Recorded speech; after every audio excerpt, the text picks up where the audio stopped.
Welcome to the deep dive. Today we're jumping into, well, a giant of literature, Charles Dickens' A Tale of Two Cities. We want to really unpack why this novel still feels so huge, so important. It really is. It's got this incredibly dramatic setting, Yeah. right in the middle of the French Revolution, bouncing between London and Paris. Right. And at its heart, I mean, Dickens is weaving together these very personal stories of redemption with all that revolutionary chaos.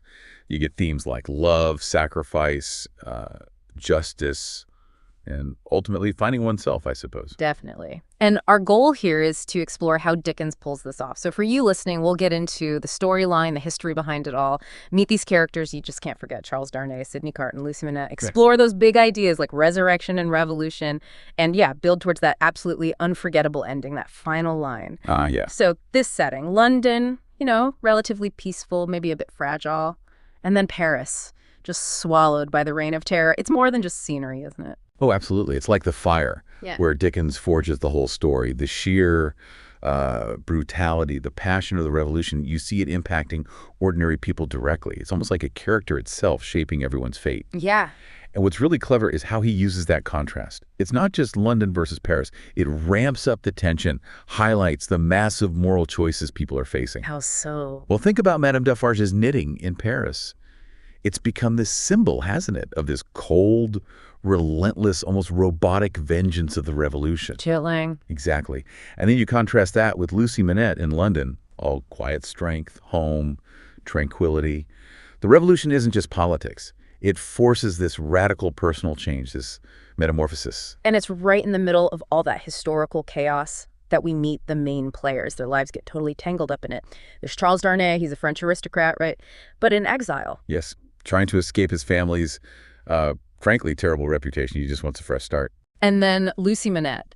She's often described as this sort of gentle, compassionate figure, a kind of moral compass. Very much so. She's like a beacon of love, stability, especially when everything around is just descending into violence and terror. But maybe the most fascinating one, Sidney Carton. Carton, yes. Right. He's brilliant, cynical, drinks too much. Yeah. Bit of a mess, really. But his journey, if you think about the novel's big ideas, his arc is resurrection. Right. That theme comes up a lot. It does. And it's not just Dr. Manette being literally recalled to life from the Bastille after all those years. Which is already pretty dramatic. Incredibly. Yeah. But Carton's rebirth is metaphorical. He goes from this place of like total hopelessness and despair, feeling like his life has no purpose, to finding this ultimate meaning, redemption, through one huge selfless act. And that transformation, that massive personal change, it leads straight into this theme of selfless sacrifice, doesn't it?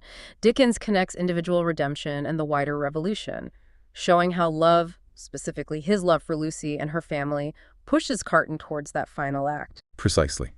His choice, there at the guillotine, stepping in for Darnay to save him and Lucy. It carries such a profound message that even when things seem utterly bleak, when society is tearing itself apart, individual choice still matters. It can offer hope, maybe, against that tide of vengeance. It's powerful. It really is. And the novel makes you grapple with some tough questions, like, can one person's sacrifice truly wash away the sins of a whole society in upheaval? Or does it just feed into the same cycle?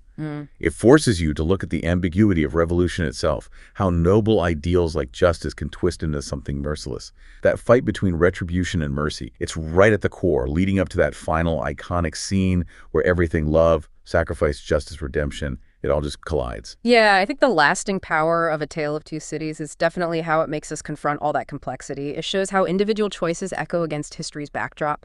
Reminds you that sacrifice, redemption, these aren't just old ideas, they're timeless. And that ending, that line, it is a far, far better thing than I do.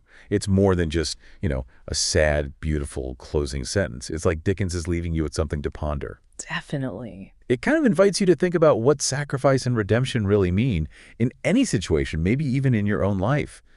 What does it mean for you personally to choose something that's truly far, far better than anything else? It's a